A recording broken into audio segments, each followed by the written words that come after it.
Hi, I'm Colt Luckau. You don't have to speak that loud. Oh, am I loud? Yeah. Hold on. You can be that loud. Let me just change this real fast. Yeah, you're actually you're maxing the receiver out, and I'm already at -6. That's what they pay me for. They do. They do. I mean, you're okay. We just got to okay, now. I'm Colt Luckau. I own and operate Paintball Fit with my family, and that's where we're at currently. And yeah. So, safe to say you're probably in good spirits after just completing a season where you didn't lose a single event. Almost damn near perfect, only losing 2 matches. Right? Yeah. It's a weird thing, cause like I'm happy, but like I feel like the same I felt last off season, if that makes sense, because like people give you your props on like the 5-peat, and they give you those props on that, but then now that you're going pro, or now that we're going pro, it's already back to like, well, they're not going to be shit, right? That's at least what I've seen from some different comments, and like different people in podcasts have said like, oh, they'll be bottom 4 and stuff like that. So it almost feels like another proving year, which I'm fine with. Like I think I prefer it this way, not everyone just giving you your flowers for doing something like we did last year.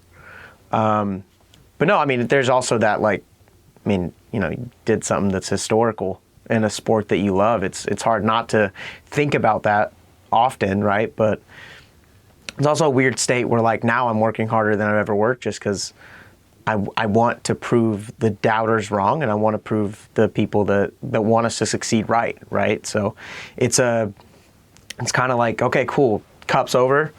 Now I have to get even better to be able to ever do that again in the pro division. Because that is the goal, is to eventually one day, and it's a far goal, but if I don't go for a big goal, it's eventually one day to win every event in a season in pro.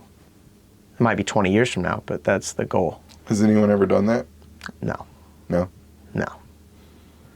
That'd be impressive. I'd love to film it. I mean, just record stats, new beginnings, etching your name in history, right? That's what this is all about at the end of the day. Absolutely. It's making a name for yourself in something you absolutely love. Absolutely. It's actually funny you say that. So, is it okay to talk about like... Talk about whatever you want, buddy. Okay. So, to start the year, I actually started partaking in mushrooms. So, like in between each event, I would do enough to have a nice trip. And when I was thinking about what do I truly... This is the first time I did it. Like, what do I truly want in life? The things that came to mind was my fiance now, Madison, and then I want to be etched into paintball forever. So like when people talk about paintball, my name gets brought up. So like that's kind of how I was thinking then, and the best, because like in life, in my opinion, in life, once you go away, nobody really remembers you besides your loved ones. Once they go away, that's over.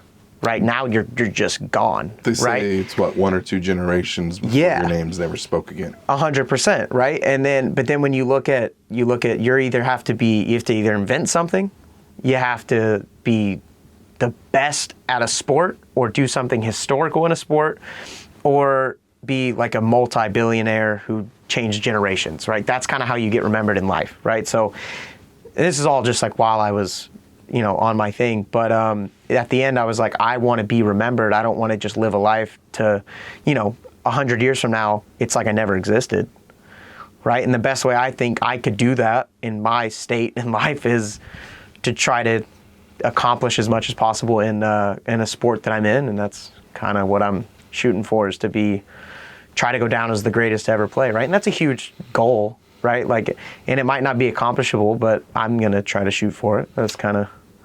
So that right there, what you just said, is that maybe how you would sum up your, what we could say becoming kind of your renowned hype speech, where you go in and you say, with all due respect, fuck everyone else?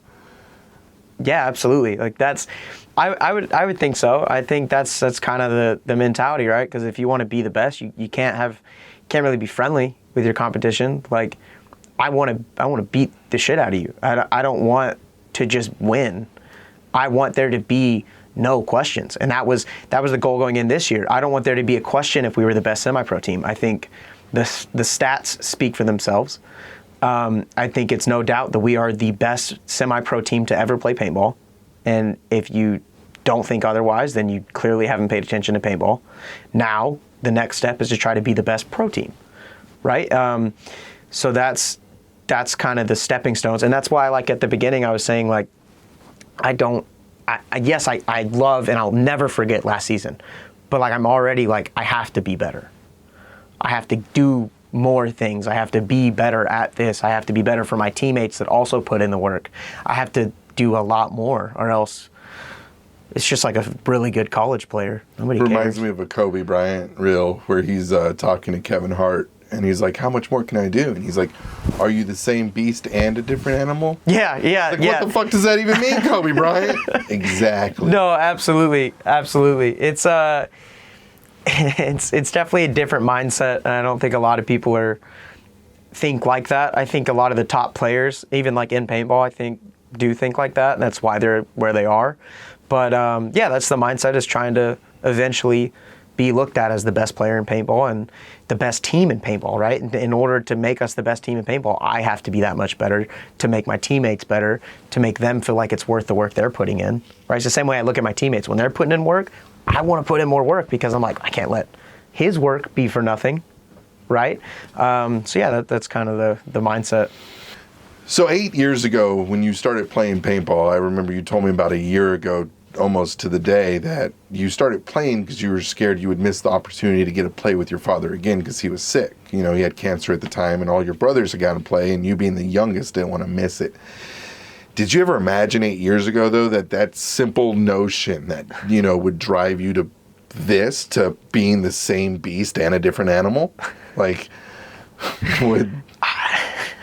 You know, I could never say that I would fall in love with paintball like I did. Like, I genuinely just didn't care for it, right? And that's just because I was scared to get shot. But no, I never thought I would be able to be a part of something to accomplish history, essentially, in anything, right? And then, like, you start getting a little better at it, and then I was like, oh, I could be good, right? And then now I never thought I'd be where I am now. When I first started, that first time to just, okay, let me at least play one with my dad, and fell in love on the spot and never looked back. It's funny because, like, back then he would tell me, like, because I'd be coaching, and then, like, I say coaching, but it's like calling codes, and they called me Noodle Boy because I'd hold the noodles on the sideline and mark the snake with coaching. But he would tell me stuff, like, when I'd be like, hey, I really think you guys should do, I'm like 13, I'm like, I think we should do this. It was probably wrong at the time, but he would tell me stuff like, you know, with that mindset, you could be really good at this if you just come and play. Like, you're already seeing things that people should be doing, and you could get better at it. And back then I never thought anything of it. I thought he's just being a dad trying to be nice to his kid.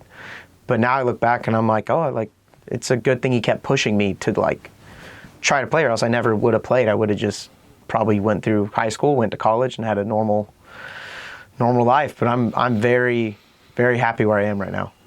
Yeah, I mean, I'm thankful for him because, like, you are, I mean, as a bigger guy, you are the example of big guys and what we can do, right? Like, some of us can work out and play as much paintball in the world and even try to eat better, but we're just going to be big boys. Yeah. And people don't necessarily want to believe that, and that's fine. You know, we read the comments and all the things they talk about. And I think what the most ironic thing is they're literally talking smack to a big guy who's out getting activity and exercising. Yeah. It's like, what are we doing here? Like, no, absolutely. You know, because, you know, I'm thankful for you because I'm thankful for the content you produce. You know, it does great things. And I feel when we read the comments, I'm just like, you know, I want to interact with this guy too. But, like, you know, you just got to let him go because they do the same thing. Like when Yosh posts a clip of me playing Mech X-Ball or something, they're like, look at the big boy, he ate another Twinkie. And it's just like, Why don't you line up across the box for me? And Yeah. Because my point here is it's amazing because it takes one or two big guys to show that paintball gun is an equalizer. Yeah. I mean, we knew it when we're watching, Alex Frazier and Ryan Greenspan winning in their 40s. They're dominating the sport at a higher age than most of the younger, highly more athletic kids are. But then to have you come and be arguably the best back center coming up, right? I mean, you won 5 in a row in semi-pro. You can't deny that you guys were the best semi-pro team in the world, and you still are. Like, it resets this year.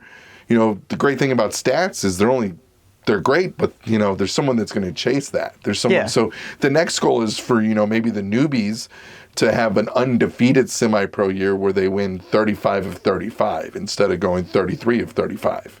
Yeah. Like, that's the only way to be better. Yeah, that's literally the only way. Yeah. I would think. But there is room. No, there's room, and that's probably the only regret is that we even lost 2 matches. That's You left a little bread on the table. yeah, left a little bit, right? But I don't know. I'm confident that no one's ever gonna do 5 in a row. Not within the next 10 years. So with you guys having what I like to call on-the-job training in the pro field, and what on-the-job training is in the military when you need to be used in a career field other than what you're trained for. They don't send you to school. They just throw you with somebody who knows that career field, and they're like, let's go, guy. We're going to teach you as we're doing the job. Gotcha. And to me, that's what AC Dallas was for you. It was on-the-job training. Like, you guys went from, you can say D2, but let's put an asterisk there with it being a 2-event COVID year. You really went from being D3 to pro. Like, Yeah. I mean, you played the two events, and we'll give you the credit due. You were D2, but you didn't have a full D2 season before making that big leap. Yeah. And you learned. Yeah. You guys got the shit kicked out of you. There's no ifs, ands, and buts, right? But it drove you. I don't think you are the best semi-pro team in the world if you didn't get the shit kicked out of you in pro. Purple TF! Gator! Purple TF!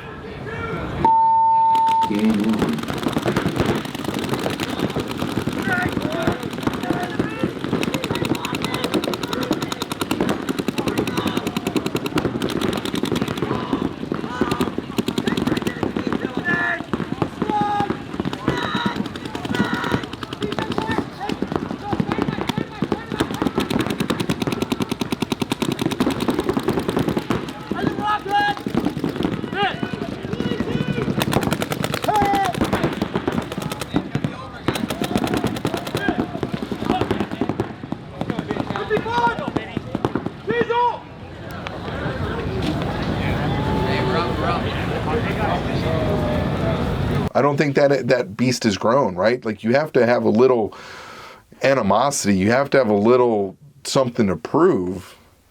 Because had you guys never got relegated, would this Fit team be as hungry as it is? I think we'd still be hungry, but not near as hungry. Because what that did, I mean, you go from D3 winning everything, and you're just like, you feel on top of the world, right? And then you get asked to go play pro, and like we knew that we weren't going to be like a top pro team. Like we weren't idiots, right? The goal was to make a Sunday that whole year. And then to go out in the first event, we go 1-2, winning in overtime against ML Kings. And then our last match against Trade My Gun, we end up losing by 1 point. We go 2-2 there. We end up actually making Sunday our first event. And looking back, and then you're like, oh, okay, like we're right there. We're right there. And then just every event, just losing by a couple points. And then understanding that, like, it's not race to 4 anymore, right? Not race to 4, but Mercy 4, like it was in D3. And the amount of cardio that was required to win a match in pro was that drastic that it just was so hard to compete at that level. But it showed, right? And not only that, like, it showed how much smarter the pros were than divisional players, and understood that, oh, they react way faster, right? So no, I think if we don't go play pro, I don't think we go back up pro that fast. But I'm also like, if you look at the fact that we went from D3 and played the next year in pro, then we come back down. So like say that was our D2 year or however you want to call it, right? D3 in 2019, 2020, there's the D2 event thing. Then 2021 we're pro, 2022 we go back to semi-pro, we lose by 1 point, and then we dominate this year. If you take that pro out, we're really just saying that goes in place of our D2 season. So like, because we were going to play D2 the next year in 2021 before we got offered. So 2021 would have been our D2 season, and then it would have been semi-pro. I personally think what would have happened was we still would have been hungry, but I don't think we win 5 in a row. I think we win a decent amount, and I think we still dominate to go pro, but I don't think it's this year. I think it'd be the following year.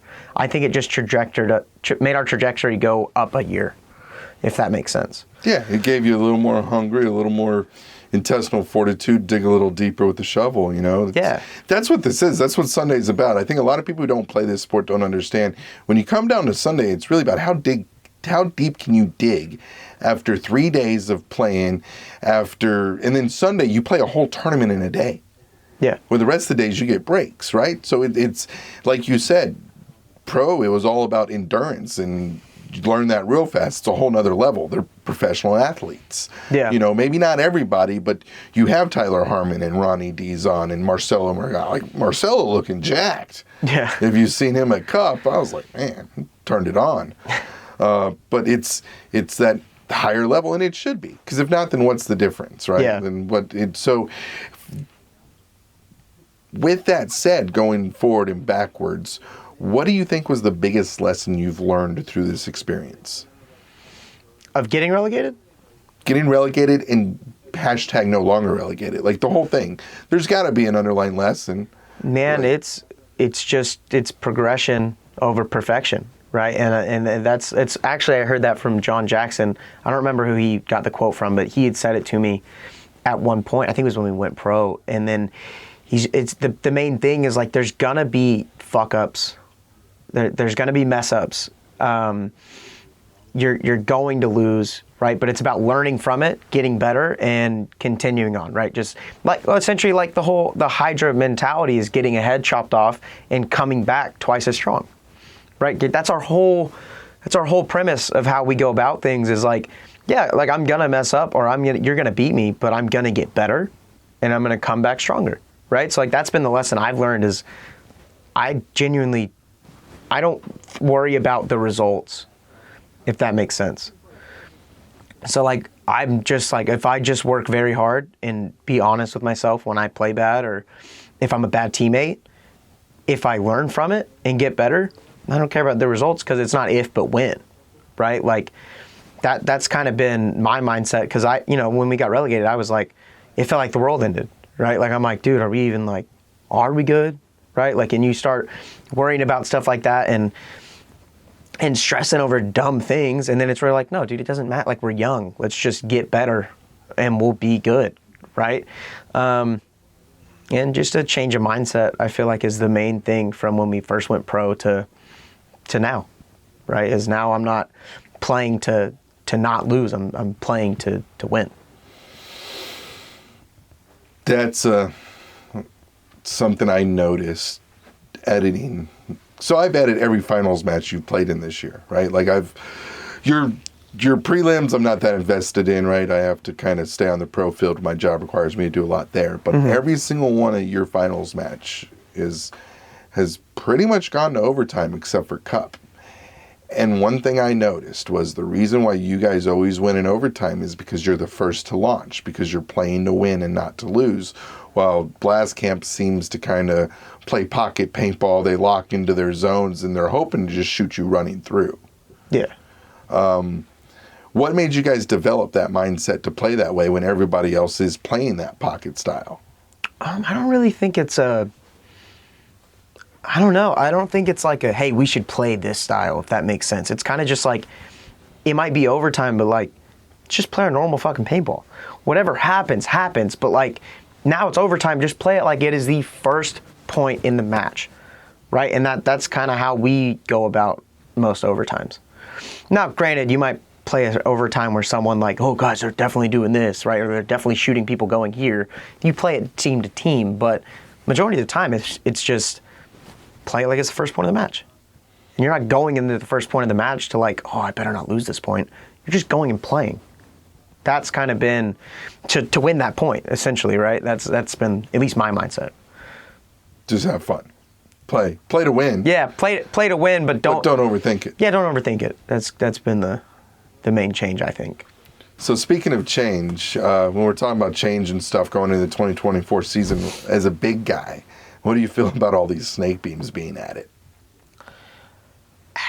I guess it just depends on how they use them. If they put them all in the snake, like some people are thinking, I don't think that's gonna really change anything. I think it's just it might even slow down the game more because they're crawling so long. You're gonna need more snake players, so they have to crawl longer. Because I think crawling takes, and it could just be my preference, but my personal, I think that crawling takes more out of you than running somewhere, right? So like having to crawl longer, but I think they're going to use them in the middle more than anything, and I think it's going to play pretty much the same. I think all it's really going to do is kind of affect photographers.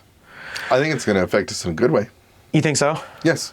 I have no idea how it's going to affect you guys. I just look at it and I'm like, it'll probably change how the game looks to people, but I don't think it's going to change that much besides some creativity, besides going from like, say, a wing right here and a brick here and being able to just crawl back and forth versus having to run back and forth. So for me, if you're removing two bigger bunkers and putting more snake beams in, then we have more ability to shoot across the field, right? Because the problem with paintball is when you're filming it, is I can follow you. All of a sudden you get to the 50 brick you cross, I no longer see you now. I can't even get your body because now I've got 250 bricks and a big wing, right, or a big wedge, and it's blocking you. So the more big bunkers we're removing like that, the more beams we're putting, they're low bunkers. They don't block the line of sight. You know, it's because for me, it's kind of like you remove two bricks and then you put a couple beams in the center or use the beams to connect the Doritos. Now you got someone like Ronnie Dizon who can move between the Doritos and the beam because that's a scary combination for a guy like that. The only time he's won MVP was as a snake player. So give him snake beams in the Doritos and oh my God, I'd love to film it. Yeah. So I don't know. I think as a player, I would honestly hate it. But as a cameraman, I love it. Yeah, I'm not...